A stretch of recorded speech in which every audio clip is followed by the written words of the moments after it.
구원받아 하나님의 자녀가 된 사람은 누구든지 말합니다. 하나님의 자녀답게 살아보자. 구원을 선물로 받았으니 말씀대로 살아서 하나님께 사랑받고 복받는 성도가 돼보자 라고 생각합니다. 그래서 열심히 착하게 살아보려고 나름 애씁니다. 그런데 그게 잘 되었나요? 잘 안 되죠. 힘들수록 악의 세력이 강하게 작용합니다. 오늘 대배 말씀처럼 성령이 충만한 곳에 사탄도 충만하기 때문입니다. 그래서 좋은 크리스천이 되려고 하면 할수록 같이 쌓여가는 게 있습니다. 무엇일까요? 탄식입니다. 탄식. 이것은 저의 이야기고 우리의 이야기입니다. 2차 세계대전이 마친 후의 이야기입니다. 일본군 보백연대 38년대 소속 병장이었던 요코이는 2차 세계대전이 끝났다는 소식을 듣지 못했습니다. 그는 당시에 전세가 불리해지자 정글 속에 자신이 만든 동굴로 피했습니다. 28년간이나 그 동굴에서 개구리와 들쥐, 달팽이, 망고, 밤 등을 먹으며 짐승처럼 살았습니다. 그는 28년간 동안 적군에게 들킬까봐 두려워 생활을 했습니다. 그가 전쟁이 끝났다는 소식을 들었다면 아마 이런 두려움은 해결되었을 것입니다. 그러나 이런 복된 소식을 듣지 못한 채 28년간이나 동굴의 노예로 비참한 인생을 살았다는 것입니다. 전쟁은 끝났는데 아직도 동굴 속에서 두려움 가운데 살았던 요코이 병장처럼 오늘날 많은 그리스도인들이 구원은 받았는데 여전히 죄의 동굴 속에서 살고 있다는 것입니다. 이런 고민은 저와 여러분만 하는 것이 아니라 오늘 본문 속에 사도 바울도 많았던 것 같습니다. 법적으로는 하나님께 구원받았는데 여전히 죄 가운데 있는 자신을 발견한 것입니다. 19절입니다. 우리 19절 다 함께 읽어보겠습니다. 내가 원하는 바 선은 행하지 아니하고 도리어 원하지 아니하는 바 악을 행하는도다. 아멘. 선을 소원하지만 행하지 못하고 도리어 원치 않는 악에 의해 끌려다니는 자기의 모습을 보게 됩니다. 결국 죄의 지배 아래 죄의 노예로 살고 있는 자신의 모습을 보게 되는 거죠. 그래서 바울은 깊은 고민에 빠졌습니다. 얼마나 많은 고민을 했는지 24절에서 말합니다. 7장 24절 함께 읽겠습니다. 오호라 나는 공고한 사람이로다. 이 사망의 몸에서 누가 나를 건져내랴.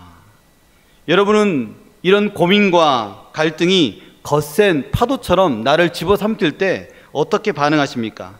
믿음과 현실 사이에서 일어나는 일과 또한 이런 것들을 극복하는 원리에 대해서 함께 묵상해 보겠습니다. 첫 번째는 자기를 묵상하지 말라는 것입니다. 이 강주민 목사님의 책에 보니까 이런 내용이 나오더라고요. 신비주의자 니느웨의 이삭은 다음과 같이 말했다. 자기 죄를 아는 사람은 죽은 자를 일으키는 사람보다 더 위대하다. 자기 죄를 위해 한 시간을 진실로 울부짖는 사람은 온 세상을 가르치는 사람보다 더 위대하다. 자기의 죄, 자기의 악함 아는 사람이 극소수라는 겁니다. 성경은 사람에 대해서 말하기를 악의 공장이라고 말합니다. 예레미야 17장 9절에는 만물보다 심히 부패한 것은 사람의 마음이다라고 정확하게 말합니다. 로마서 3장 23절입니다. 함께 읽겠습니다. 모든 사람이 죄를 범하였음에 하나님의 영광에 이르지 못하더지. 어떤 사람들은 이렇게 말합니다. 저 인간이 저럴 줄 몰랐다. 저 사람이 나한테 어떻게 그럴 수 있습니까? 아, 사람은 믿을 게 못 되네. 그런 이야기를 많이 듣게 됩니다. 그런데 여러분, 로마서 1장만 읽어도 사람에게 소망이 없다는 사실을 잘 알 수 있습니다. 하물며 연세가 60이 다 되어서 저 사람이 이럴 줄 몰랐다라고 한다면 어떻게 됩니까? 성경은 처음부터 마지막까지 사람에게는 소망이 없다는 것을 강조하고 있습니다. 자기를 묵상하는 것만큼 어리석은 인생이 없다라고 말합니다. 자기를 묵상하는 사람 소개해 볼까요? 첫 번째는 모세입니다. 하나님께서 모세를 불렀습니다. 그래서 백성들을 애굽에서 이끌어 내라고 말씀하십니다. 그때 모세가 뭐라고 합니까? 나는 나이가 많습니다. 나는 입이 둔합니다. 그렇게 반응합니다. 툭하면 입이 둔하다라고 말하니까 천국 가면 반드시 모세의 입을 한번 살펴보시길 바랍니다. 누가 자기를 묵상하라고 성경에서 말했습니까? 자기를 묵상하면 나올 것은 악밖에 없습니다. 아무튼 모세는 희한합니다. 자기를 묵상하지 않으면 누굴 묵상합니까? 바로를 묵상합니다. 바로가 누구간데 그는 애굽의 왕이다. 그는 제국의 황제다. 그런 바로를 감히 내가 어떻게 이기랴, 이런 것을 묵상한다는 것입니다. 자기를 묵상하지 않으면 적을 묵상합니다. 그래서 끝없이 낙심합니다. 소년 다윗은 아버지한테 인정받지 못했습니다. 8명의 아들 가운데 별 주의를 끌지 못했습니다. 다윗은 아버지 이새에게 버림받는 것과 같았습니다. 이 다윗이 나중에 결혼하여 이 장인에게도 버림을 받았지 않습니까? 다윗은 슬픈 마음을 가진 사람이었습니다. 그럼에도 다윗은 자기를 버린 그 분노를 묵상하지 않고 오직 자기를 영접한 여호와 하나님을 묵상했다는 것입니다. 그는 날마다 어려운 환경 가운데서 여호와 하나님을 묵상했습니다. 골리앗과의 싸움에서 골리앗은 자기의 신체, 자기의 무예를 의지하였습니다. 그러나 다윗은 어릴 적에도 나와 함께 하신 하나님, 그 하나님을 묵상하면서 하나님께 의지하였습니다. 사무엘상 17장 36절, 37절 우리 함께 읽겠습니다. 주의 종이 사자와 곰도 쳤은즉 살아계시는 하나님의 군대를 모욕한 이 할례 받지 않는 블레셋 사람이리이까 그가 그 짐승의 하나와 같이 되리이다. 또 다윗이 이르되 여호와께서 나를 사자의 발톱과 곰의 발톱에서 건져내셨은즉 나를 이 블레셋 사람의 손에서도 건져내시리이다. 아멘. 이것이 다윗의 믿음입니다. 원수 마귀는 끊임없이 자기 자신을 묵상하라고 합니다. 우리 속에 정죄의식을 넣어서 앞으로 나아가지 못하게 하고 지난 과거에 매이게 하고 하나님의 사랑 앞으로 나아가지 못하게 합니다.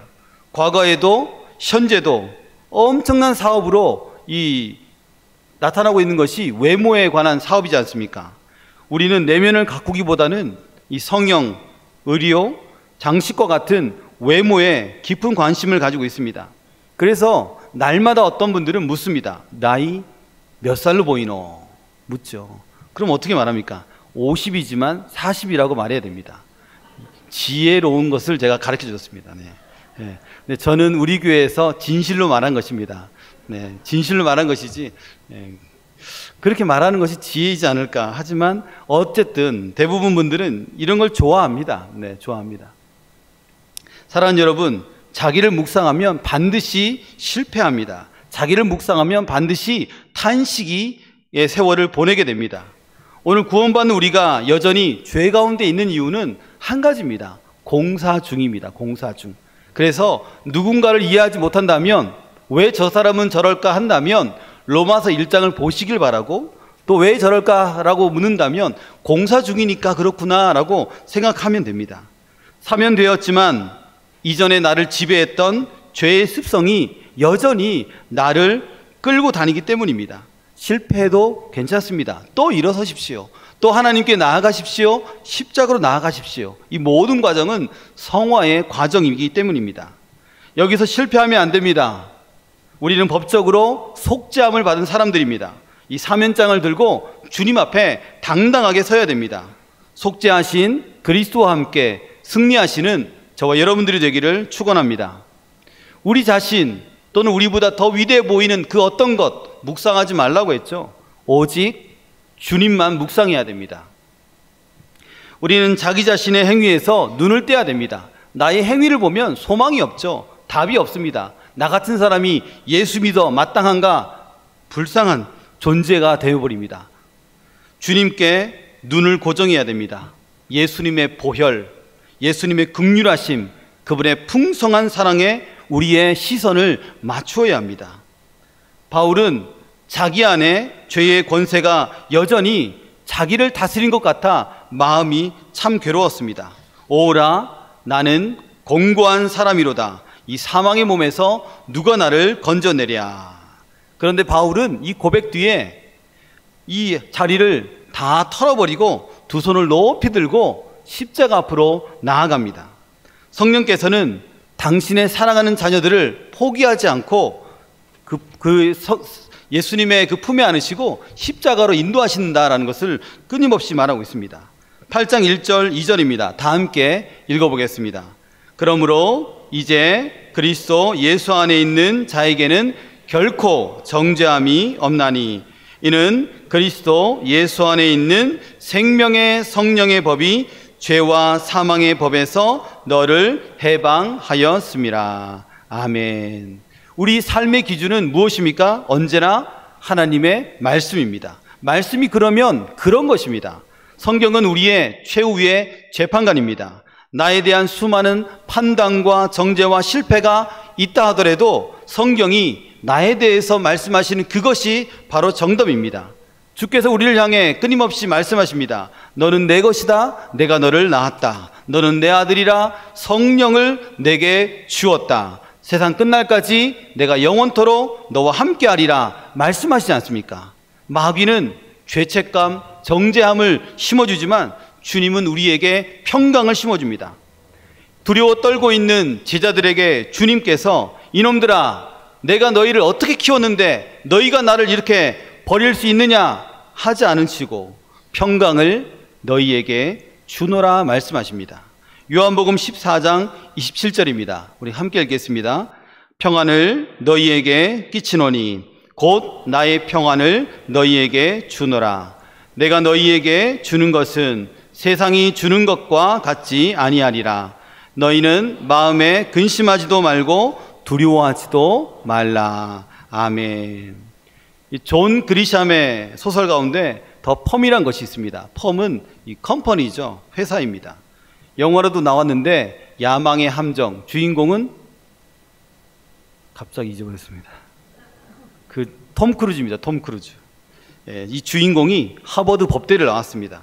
그런데 졸업하자마자 이 로펌 회사에서 고액의 연봉을 제안하면서 자기 회사로 오라고 합니다. 이 젊은 변호사가 너무 기분이 좋았습니다. 아내도 너무 기분이 좋았습니다. 너무 많은 연봉인데 아무래도 이상하다. 이걸 누가 얘기했을까요? 아내가 얘기했습니다. 여자는 촉이 남다릅니다. 여자 말을 믿어야 됩니다. 결국 나중에 알게 된 사실이지만 그 로펌 회사는 마피아를 배후에 두고 갖가지 불법적인 행위를 자행하는 회사였던 것입니다. 하나님은 우리에게 필요를 따라 살아가도록 가르칩니다. 필요를 따라 살면 가방이 한두 개만 있으면 됩니다. 그런데 욕망을 따라 살면 동창회 갈 때 드는 가방 따로 있고, 시장 갈 때 가는 가방 따로 있고, 교회 갈 때 드는 가방 따로 있죠. 숱하게 있어도 만족함이 없습니다. 그 많은 구두가 있어도 만족함이 없는 것과 똑같습니다. 하나님의 평강은 주의 성령이 우리에게 임하여 올 때 필요를 따라 인도하시고, 하나님의 평강은 주의 성령은 미래에 대해서 여전히 우리를 평안으로 인도하신다는 것을 말씀하십니다. 이 톨스토이 작품 가운데 사람은 무엇으로 사는가라는 소설이 있습니다. 하루는 추운 겨울밤입니다. 그날 밤 가난한 구두 수송공 이 시몬이라는 사람이 이 술에 취해 걸어가고 있었습니다. 그런데 골목 끝에 벌거벗은 한 청년이 웅크리고 있는 것입니다. 어떻게 생각할까요? 저 사람 이상한 사람이다. 지나갈 것 같은데 그렇게 하지 않습니다. 그는 자신의 전 재산인 외투를 그에게 벗어주고 그를 자기 집으로 데려갑니다. 먹이고 씻기고 재우고 다음 날이 되었습니다. 자기 집으로 가야 되는데 갈 데가 없다고 합니다. 그래서 구두순하는 것을 가르치면서 함께 지내도록 허락했습니다. 그러던 어느 날 한 군인이 말을 타고 달려와 이 시몬에게 가죽 하나를 던져 놓고 갑니다. 이것으로 1년 내내 헤어지지 않는 황제의 구두를 만들라고 말했습니다. 시몬의 입장에서는 두려웠습니다. 황제의 구두? 쉽지 않은 거죠. 그러자 이 청년이 말합니다. 제가 한번 만들어 보겠습니다. 그러고는 가죽을 재단합니다. 그런데 분명히 구두를 만들려고 했는데 구두는 만들지 않고 죽은 사람이 신는 샌들을 만든 겁니다. 주인이 깜짝 놀랐습니다. 왜 이러냐? 분명 구두를 만들려고 했지 않느냐? 그러자 청년은 놀랄 것 없습니다. 조금만 기다리시면 알게 됩니다. 이 샌들이 거의 완성되었을 즈음 군인이 급히 말에서 내려 외칩니다. 구두 만드는 것을 멈추시오. 샌들을 만드시오. 황제가 죽었습니다. 그러자 이 시몬이 깜짝 놀라며 말합니다. 너 도대체 누구야? 그러자 청년이 말합니다. 저는 원래 천사인데 죄를 지어 세상에서 쫓겨났습니다. 이름은 미카엘입니다. 하나님께서 3가지 질문의 답을 얻으면 하늘로 돌아올 수 있다고 말했습니다. 첫째는 사람은 무엇으로 사는가? 둘째는 사람 안에 있는 것이 무엇인가? 셋째는 사람에게 허락되지 않는 것이 무엇인가입니다. 처음 당신을 만났을 때 저는 생각했습니다. 저런 술주정뱅이, 가난한 사람이 나를 도와줄 리가 없어. 그런데 당신은 나에게 찾아와서 당신의 전 재산인 외투를 저에게 벗어주었습니다. 사람은 사랑으로 살아가고 사람 안에 사랑이 있음을 깨달았습니다. 그리고 황제의 죽음 앞에 사람에게 허락되지 않는 것은 내일이란 것을 알게 되었습니다. 사랑하는 성도 여러분, 내일이라는 그것은 하나님의 영토입니다. 원수마귀는 하나님의 영토인 내일에 대해서 끊임없이 두려움을 심어줍니다. 욕망으로 가득 채워야 한다고 외칩니다. 하나님 없이도 살 수 있는 많은 카드를 가지고 있어야 우리 안에 평강이 있다고 거짓말을 합니다. 이 모든 것은 죄와 마귀의 속삭입니다. 세상의 수많은 어지러움에서 벗어나고 구원받을 수 있는 길은 무엇입니까? 자기 자신 아니면 세상에 힘 있는 그 어떤 사람 아니라는 거죠. 하나님을 묵상하는 것입니다. 십자가를 묵상하는 것입니다.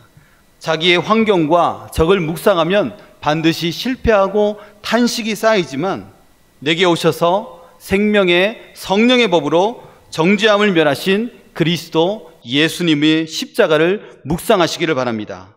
그 십자가 아래, 그 거친 십자가 아래 승리가 있습니다. 그분과 함께 남은 생애를 이끌어 가시는 우리 모두가 되시기를 바랍니다. 로마서 8장 1절 2절 한 번 더 읽고 이 말씀을 마치겠습니다. 함께 읽겠습니다. 그러므로 이제 그리스도 예수 안에 있는 자에게는 결코 정죄함이 없나니 이는 그리스도 예수 안에 있는 생명의 성령의 법이 죄와 사망의 법에서 너를 해방하였습니다.